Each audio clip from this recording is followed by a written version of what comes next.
Magandang araw mga kakalikot.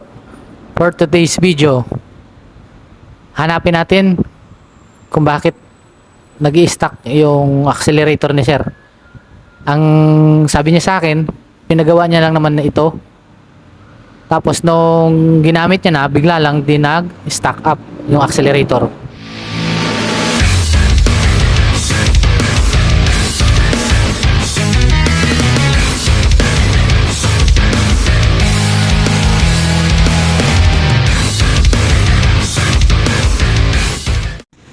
Ayun mga kakalikot, kaya pala nag-stack up yung ano ni sir dahil dito sa screw.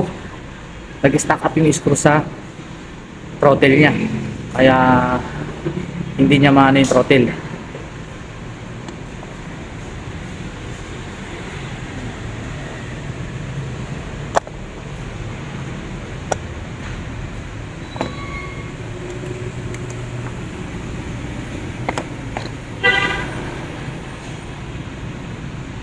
Stack up. Ayun mga kalipot, ito yung nagmusanhi ng pag-stack up ng throttle sir. Hindi niya ma-accelerate. Ayan, sumalpak sa loob ng throttle body. Ayan.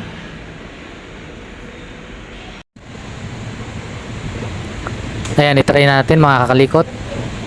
Start na natin yung unit ni sir.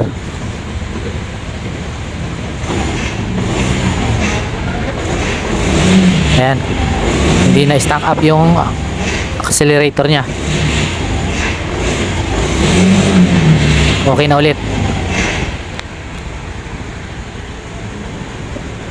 All right.